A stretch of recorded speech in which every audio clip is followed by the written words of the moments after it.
Welcome back to the channel. In today's video, I'm going to go for my Premier League Transfer Roundup, and let's get into this immediately. Starting off with Bruno Guimaraes, and Arsenal have actually bid £55 million for Bruno Guimaraes, and it's been rejected by Newcastle. I think this is completely understandable. I think he's worth a lot more than this, and Newcastle appear to agree. Apparently, they want, I think, in the region of £100 million for Bruno Guimaraes. It is a really expensive fee to pay for a 28-year-old. But then if you look at the market and you've got players like Elliot going for £116 million, I think asking for £100 million of Bruno Guimaraes is completely understandable. He is now in his prime at 28 years old, but he had a brilliant season last season for Newcastle in a struggling side.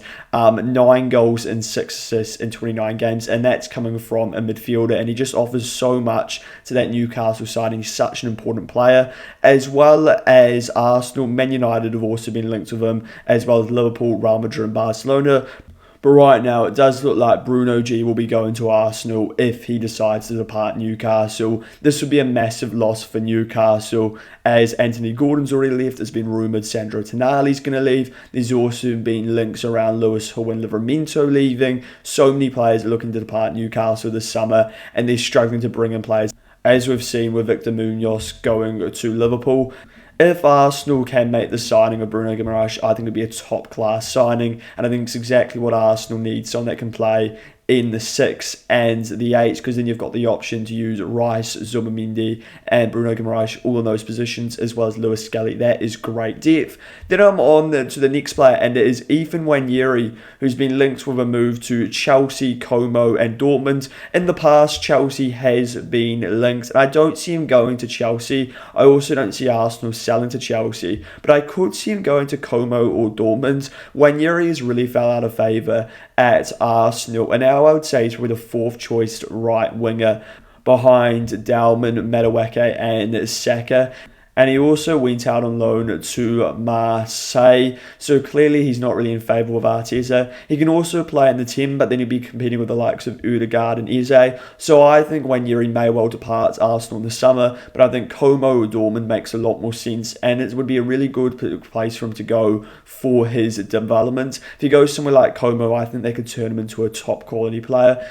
This may not happen, however, because Como have just spent €60 million on Nico Pats, so maybe a loan deal. But I think Dortmund could be the ideal location for Ethan Nwaneri. Dortmund have got a really good record of developing young players and English talents. You look at some of the players that have gone over there recently. You've got the 2 Bellinghams, you've got Gittins, and you've also got Sancho. So I reckon Dortmund could be a really good location for Ethan Nwaneri, and I think he'll develop there really well. He's also not too bothered, clearly, about leaving England, because previously he's gone to Marseille. If he wants to stay in England, then going somewhere like a Brighton or a Bournemouth would make a lot of sense, because those are 2 clubs that are clearly very good at developing players. Then I'm on to Josh Acheampong, who's been linked with a move to Arsenal, Newcastle, Palace, Bournemouth and Dortmund. Straight away, I think Chelsea want to keep hold of Acheampong, because I think he's a massive talent. In terms of where he could go if he does get sold, I don't see Arsenal, I don't see Chelsea willing to sell him to Arsenal, and I also just don't see him getting the game time. But in saying this, he would really suit this system as a player that can play as a right back and a centre half. Arteta clearly likes that hybrid. For Newcastle, I'm just not convinced Newcastle need to prioritise a signing like Acheampong. I think these are different players they need to bring in before him. Crystal Palace, I think this makes a lot of sense. I think Acheampong would do really well in a back 3, which Crystal Palace did play under Oliver Glasner. It'll be interesting to see what they do under Perry Sarge. He's also been linked with Bournemouth, a very good place for Acheampong to go to develop. And Bournemouth also need to go and get a right back. And then finally, Borussia Dortmund. This would make a lot of sense once again. As I've said previously, Dortmund have a really good record at developing young talent and English talent. So I could definitely see him going to Dortmund. And I think this is the sort of signing they would make. Overall, for Josh Acheampong, I think I'd be looking to leave if I was him, because I think he's going to get limited minutes this season. And I think if you go away to someone like a Crystal Palace, a Bournemouth or a Dortmund, you'll develop your career a lot more than staying at Chelsea. And in terms of some more Chelsea transfer news, Marco Palestra has just signed with Chelsea for £50 million. A big fee to pay, but he does look like a player with a lot of potential, someone that should suit the Alonso system as he is comfortable playing as a wing-back. He's had an outstanding season at Calgary. And in terms of what this means for Reece James's future, I don't think this is a huge concern. I think Reece James is likely to play in midfield under Alonso if they play the five at the back. I just can't see Reece James playing as a wing-back. I just think his hamstrings can't cope with this. He's just too injury prone, and he's just picked up an injury for England. So I think Reece James will play in midfield under Xabi Alonso, or potentially as a right centre-half. Then I'm on to Malo Gusto, who's been linked with Manchester City, Juventus, AC Milan and Inter. Now, this transfer could happen, but straight away, I don't think this will happen because Chelsea value Gusto at £70 million. I think this is absolutely ridiculous. I think he should be valued around £20 to £30 million. I think Gusto is a very average fullback, and I just think Chelsea are taking the piss with that price tag. They clearly don't want to sell him, and most likely he will stay as the backup right wing back. In terms of him potentially going to a club like Manchester City, I'm surprised City are linked with him, but then Gusto did work under Enzo Maresca, and as a backup right back, it wouldn't be the worst option, but you'd want to pay a maximum fee of around £20 to £30 million because he's not even going to start for you. Most likely Mateus Nunes would start over Gusto. If I was City, I'd be looking for other alternatives. Then I'm on to Lacroix, who's been linked with a move to Chelsea. I could definitely see this happening because he's an effective player in a back three, which Alonso will want to play, and he's valued around £50 million. I think that's quite an expensive fee to pay, but if you can get that down to more like £30 or £40 million, I think that is someone that's worth buying. And I also think Lacroix will definitely be happy to go to Chelsea. He's starting to enter into his prime in his career, and he'll probably want to take that next step from Crystal Palace. Then I'm on to the next player, and it is Nathaniel Brown, and it's been confirmed he will be signing with Bayern Munich, which means that Chelsea will not be able to go in and buy him anymore. He was a player that was linked to Chelsea after the sale of Marc Cucurella, but a player that Chelsea could buy is Lewis Hall, who continues to be linked with Chelsea. Obviously, he was part of Chelsea's academy. I think this would be a great signing for Chelsea to make. Once again, a player that would be effective in a back five, really good going forward, but also very capable defensively. And I can understand why Chelsea have been linked with Lewis Hall. He's got a great cross on him as well. I actually think he's quite an underrated player, is Lewis Hall, because I think he's a top two left back in the Premier League. I think him and Nico O'Reilly are the best. So I think it'd be a great signing for Chelsea to make, and it'd also be a great signing for Man United to make. They need to replace Luke Shaw at some point, and Lewis Hall could be the answer. I think that's a deal that both sides should be looking to make happen. It'd also be a great replacement for Marc Cucurella. For Newcastle, that would be a big loss. Then I'm on to Trevor Chalobah, who's been linked with a move to Aston Villa, Bayern Munich, Inter and Como. And Como have actually made a bid for Trevor Chalobah, as well as AC Milan. They're also linked with Trevor Chalobah. Apparently, Chelsea value him at around £30 to £35 million. I think that's probably a fair fee. I would say about £25 million is probably the value of Trevor Chalobah. So it'll be interesting to see what happens with him. He's a player that's often linked with a move away from Chelsea, and I don't think Chelsea would be too bothered about letting him go, but at the same time, I don't think they'd mind keeping him as a backup centre-half. It'll be interesting to see what happens with him. For me, he's just an alright Premier League centre-half. Then I'm on to Lloyd Kelly, who's now at Juventus, and he's been linked with a move to Forest, Aston Villa, Ipswich and Newcastle. Straight away, I'd rule out Newcastle because it just didn't work for him at Newcastle previously. In terms of Aston Villa, I'd be looking to swerve this deal. I don't think he's good enough to play for Aston Villa. For me, he'd probably be a fourth choice centre-half. And in terms of Forest and Ipswich, I think that'd be a decent player to bring in. Forest more as a backup. For Ipswich, I think that'd be a decent starter to bring in. He's previously done a good job for Bournemouth. Then I'm on to Victor Johansson, who's been linked with a move to West Ham, Bournemouth, Ipswich, Hull, Aston Villa and Como. A lot of clubs. West Ham are obviously in the Championship now. In terms of my thoughts on a potential signing of Johansson, I think it would be a good deal for Ipswich and Hull to bring in as their starting keeper. For me, he was the second best keeper in the Championship last season. I think Carl Rushworth was the best, and then Johansson was the second best. So I think it'd be a decent signing for Ipswich and Hull to make. And he could come in and do a good job. Obviously, the limitation with Johansson is the ball at his feet. In terms of Aston Villa, Bournemouth and Como, I think most likely he'd be a backup for those sides. Como, I'm not so sure about, but definitely Aston Villa and Bournemouth. Most likely, I see Johansson either going to West Ham, Ipswich or Hull. I think that's probably his level, and I don't think he'll want to be a backup anywhere. What is worth noting about Johansson is that he has recently signed a new contract with Stoke, so that would suggest that he will be staying with Stoke for this season. He's actually signed a 4-year deal until 2030, so I'd be surprised if Johansson does go. Then I'm on to Nicholas Raskin, who's been linked with a move to Hull. Apparently Hull have bidded around £12 to £14 million for the Rangers midfielder. He is 25 years old. Rangers' asking price is around £20 million, so maybe they'll settle for around a £17 million deal. I haven't seen him play a lot, but from what I can see, sort of looks like a high-energy, sort of box-to-box midfielder. Looks like a potential decent signing for Hull. Hull are going to have a lot of these signings where they're sort of picking out players from less-known leagues like the Scottish Premiership, because that's what they've got to do. They've got to sign a whole lot of bunch of players and hope it works out. A bit of a scattergun method, similar to what Sunderland did and Forest around 2 or 3 years ago when they broke PSR. I wouldn't be surprised if we actually see Hull break the financial rules, because apparently they want to spend around £250 million, and their own is a bit of a nutcase, so I'll be interested to see what happens. Then I'm on to the next player, and it is Elliot Anderson, who is officially signed for Manchester City for £116 million. There's also a report suggesting that it was £130 million. Either way, it's a very expensive deal. And look, I think City have overpaid for Anderson. I think he's worth closer to sort of £80 to £100 million. I think that's sort of the price that you probably have to pay for someone like Anderson these days. But at the same time, I don't mind City overpaying for Elliot Anderson, because I think it's the perfect player to go next to Rodri. I think he'll complement him really well, and I think he'll provide some energy that's needed into that midfield.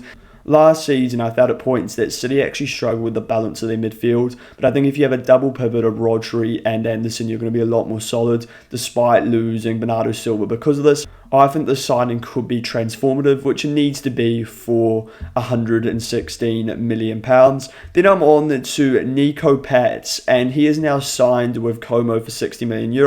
The reason why I mention this is because there was Premier League interest in the player, but he now will be going to Como. Then I'm on to Cody Gakpo, and Gakpo has been linked with Spurs. Spurs are apparently interested in making an offer for Gakpo. I think Liverpool will definitely be willing to let go of Gakpo if a reasonable fee is offered, maybe around £50 to £60 million. I think Liverpool would definitely take that sort of fee for Gakpo, as it could allow them to go in and get a top left winger as a replacement, potentially someone like Bradley Barcola. For Spurs, it may not be the worst signing, but I just wonder, could you get someone better than Gakpo for around £50 to £60 million? I think he is overhated. I think he can do a good job, but I think if you're paying that sort of price, you want more than just a good job. Then I'm on to Luka Vuskovic, who continues to be linked with Brighton, Barcelona, Juventus, Leipzig, Bayern and Dortmund. Lots of clubs are after Vuskovic, and understandably so. He looks to be a massive talent, had a really good season at Hamburg, and the latest that is that a £45 million bid from Brighton has been rejected. It looks like Vuskovic will be leaving Spurs, as he wants to leave in the summer. Then I'm on to another signing which Brighton are looking at, and that is Honest Ahano, who is currently at Atalanta. For me, this looks like a potential alternative for Vuskovic if he does go somewhere else, or if he just stays at Spurs. Apparently, Brighton have bidded around £30 million for the 18-year-old. He'll probably turn out to be one of the best centre-halves in the world in a couple of years, because it's Brighton that's signing an 18-year-old. Then I'm on to Minte, who's been linked with Liverpool. This appears to be an alternative for Yan Diamonde. What is my thoughts on Liverpool signing Minte? If Liverpool replace Mo Salah with Minte, I'm not going to be convinced at all. I think Liverpool need better than this. I think they may have to cough up the £100 million for Yan Diamonde, or look at potential alternatives. I just don't see Minte coming in and doing a really good job for Liverpool. I think they need better than that. Then I'm on to CJ Egan-Riley, who's been linked to Brighton. He's a 23-year-old centre-half. And look, I don't mind the idea of the signing. He had an excellent season in the Championship with Burnley, and it was a massive loss for Burnley actually going into the Premier League last season, because in the Championship they only conceded 16 goals in 46 games, and he was a crucial reason why I think Egan-Riley could be a good signing to make. I also think a Steve could be a good signing to make, who's been relegated with Burnley. He didn't have the best season, but he was surrounded by a lot of players that just weren't Premier League standard, and I'm convinced that Steve is still a good player who's at Burnley right now. Then I'm on to Igor Thiago, who's been linked with Man United, Arsenal, AC Milan and Juventus. I just think this would be a crap signing for any of these clubs to make. I'm just still not convinced by Igor Thiago, despite scoring the second most goals in the Premier League last season, and a lot of those goals were penalties. Then I'm on to Callum Wilson, and he's been linked with Brentford, Ipswich, Hull, Coventry, Southampton and Celtic, and he is available on a free. I honestly think it would be a good option for any of Brentford, Ipswich, Hull and Coventry as someone that you can bring on for the last 30 minutes, or you could start. For Coventry, I could definitely see this happening, as Coventry is his boyhood club, and I just think someone like Callum Wilson will deliver you goals. He's consistently done this in the Premier League at the likes of Newcastle and West Ham. Obviously, the only issue with Callum Wilson is injuries, but he is available on a free, so you don't have to worry about paying a transfer fee. I think this would be a good signing for any of these clubs. Then I'm on to Zion Fleming, who's been linked with Brentford, Everton, Leeds, Ipswich and Coventry. Once again, I actually think this would be a good signing for any of these clubs. I could definitely see it working at Brentford as sort of that target man. Brentford do like a big striker, and Fleming offers you that. He's brilliant in the air. Everton, I think that would make so much sense under David Moyes. Leeds United, they need a good backup for Calvert-Lewin. I think Fleming could be your man. At Ipswich, I think could be a good option for Ipswich as a target man, sort of a different sort of option. Maybe you go get a Fleming and a Wilson, and you could say the same for Coventry. I think any of those sides could use someone like a Zion Fleming. I really like what I see from him, and he's really dangerous in the air. In terms of the fee you'd have to pay for him, you'd have to pay around £20 million. I think that's a really reasonable fee for Zion Fleming, and I think he probably delivers you somewhere between 7 to 10 Premier League goals, which I think is a good return for a side low down the Premier League table. Then I'm on to Harry Wilson, and it's been confirmed he will be signing for Leeds United. That's a great signing from Leeds on a free, and I really like that piece of business, and he comes and he does a really good job for Leeds United, and it also shows the pool of Leeds. And this is the sort of signing that makes me believe that Leeds aren't really going to be in a relegation battle this season. In terms of some other clubs that were previously linked with him, Everton, Villa, Fenerbahce and Benfica were all apparently interested. I think it would have been a good deal for any of those clubs to make. I really like Harry Wilson, and he delivered over 10 Premier League goals last season. For Fulham, this is really concerning that they're going to lose Harry Wilson, and I'm really worried about Fulham. I think they could be a side that gets dragged into that relegation battle. And if I was picking an established Premier League side to potentially go down, it probably would be Fulham or potentially Crystal Palace. I'm still a little bit concerned about Palace. Then I'm on to Zetterstrom, who had a very good season in the Championship last season for Derby, and he's been linked with Leeds, Frankfurt and Wolves. For Leeds, I don't see him being the keeper they should be bringing in for the Premier League, but I think it'd be a decent signing for Frankfurt and Wolves. Potentially he could go to Leeds as a backup, but I'm just not convinced he'd be starting quality for Leeds United. Then I'm on to James Trafford, who's been linked with Leeds, Newcastle, Aston Villa and Spurs. Now this is the sort of signing that Leeds should be looking to make, but I just think he'll go to either Newcastle, Villa or Spurs. I see James Trafford at Spurs. I think he'd do a really good job for them. Very comfortable with the ball at his feet, would suit the Roberto De Zerbi system, and I also think he's a really talented goalkeeper, is Trafford. I think whoever gets Trafford this summer has got a really good keeper for the next 10 years. And if I was sort of any Premier League clubs looking for a keeper, I would be considering going in and buying James Trafford. I think it would even be a good signing for Chelsea to make. And finally, I've got Shay Charles, who's been at Southampton this season, had a good season, and I think he is a Premier League quality, and he's been linked with Leeds United. Apparently, a third bid has been rejected for Shay Charles of around £25 million. I think this deal will happen. It's just what does the transfer fee end up being? And Manchester United have also been linked with Shea Charles, but right now I think Leeds is where he will end up. If he goes to Man United, he's just not going to play. So that is the end of this video. Please let me know your thoughts on this Premier League Transfer Roundup, and if you enjoyed this video, it'd be great if you could subscribe to the channel as well as liking the video.